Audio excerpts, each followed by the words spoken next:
On today's episode of the Cryptoverse. You have $1 million to invest in either Bitcoin or Ether. You can't touch your investment for 5 years. How much of that $1 million do you invest in each, and why?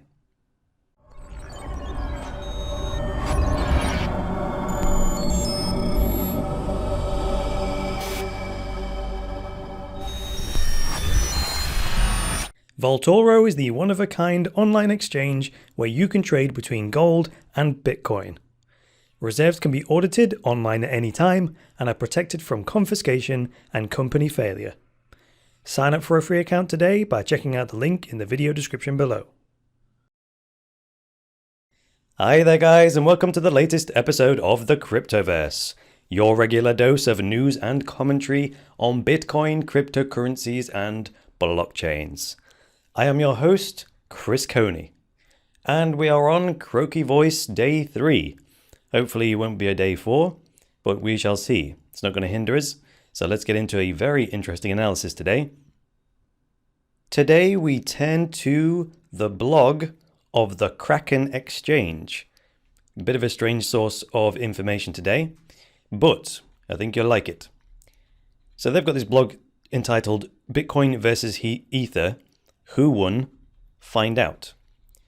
So check this out. If you don't know, Kraken is one of the leading cryptocurrency exchanges in the world. I don't know if they're based in Europe or not. Either way, they do have a European operation, but I think they're founded in the USA.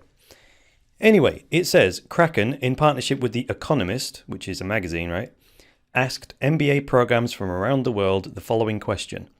You have $1 million to invest across Bitcoin and Ether. You cannot touch your investment for the next 5 years. How much of that $1 million do you invest in each, and why? So MBA, if you don't know, is a Master of Business Administration.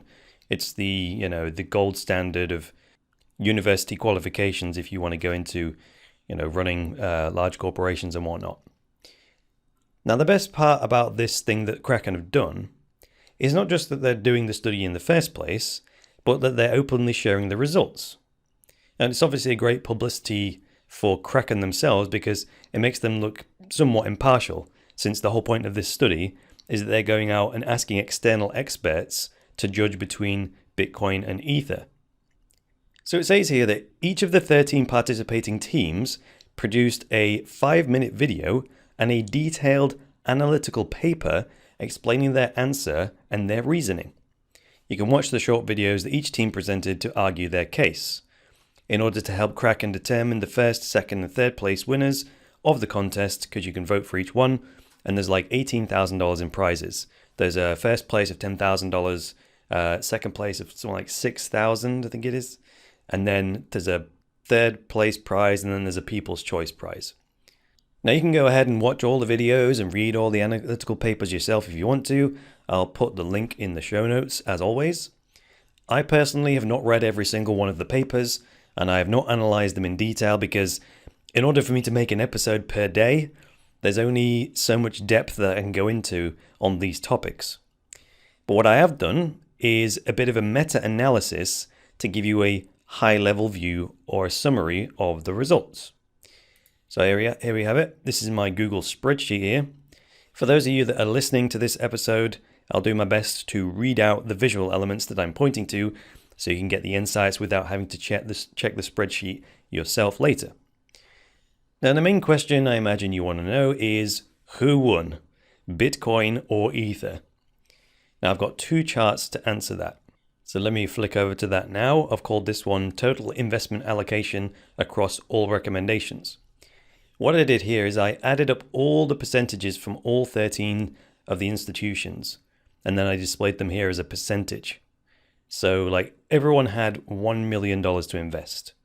Over 13 institutions, that's $13 million overall that was up for investment. And this chart shows how the total pot of $13 million gets allocated. So for those of you listening, it works out at 55.4% of that, all the money was allocated to Bitcoin investment, and 44.6% of it was allocated into Ethereum. Now that's pretty close, I would say. I did this because it turns all those 13 institutions into kind of one big oracle. like putting all of the minds together in one big mastermind and looking at what the total average of all that was. And the answer is 55.4% Bitcoin, 44.6% Ethereum. So that's in terms of the total pot of money being allocated. But the next chart I did, it was looking at the number of wins for each outcome. So if I flick over to my next tab here and my next graph, here I looked at how each institution would split their $1 million, and then I gave the win to Bitcoin or Ethereum based on which one got more money. So here we have Bitcoin winning the majority of the investment from 8 institutions. We have Ethereum winning the majority of the money from 3 institutions. We have one institution that decided to go 50-50. So I called that one a draw. They decided 50% of the money goes into Ethereum, 50% of the money goes into Bitcoin. They were the only institution that went 50-50, which is why there's only a 1 there. And then there's this kind of weird one, which one institution said that they cannot recommend Bitcoin or Ethereum as a feasible investment at all. So they didn't actually give an answer. They gave a 0 Bitcoin and they gave a 0 to Ethereum. I've included that so that we get a total of 13 on the pie chart here. And finally, I looked at which institutions were the most favorable to each coin. So let me flick back to the raw data tab here. And if you're watching this episode on YouTube, or if you access this Google spreadsheet later on when you click on the link that I'll provide you with, you'll see that I've highlighted 2 rows here, row number 11 and row number 14.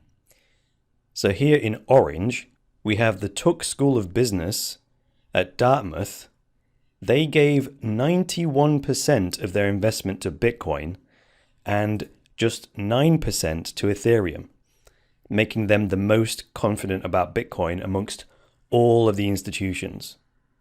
And then down here in yellow, we have the Worcester Polytechnic Institute, the Robert A. Foisy School of Business. They gave 100% of their investment to Ethereum and 0 to Bitcoin, making them the most confident out of all the institutions when it comes to Ethereum. So there you have it. Let me know if you like this style of episode. I spent most of my time today collating the data and then analyzing the results. I personally found this process very enlightening, so I hope you did too. And links to my spreadsheet will be in the sources as always. So thanks for joining me today, guys. If you liked this episode, hit the like button. If you disliked it, hit the dislike button. Leave me a comment below with some feedback and get subscribed. And please support the Cryptoverse and boost cryptocurrency adoption by going to cryptoversity.com/podcast and becoming a Cryptoversity patron. From as little as $10 a month, you can secure Cryptoversity's future, get unlimited access to all Cryptoversity courses, and access a private, patrons-only chat group where you get direct access to me. But that's all for today, guys. I will be back tomorrow with another episode of the Cryptoverse. So until then, it's me, Chris Coney, saying bye for now.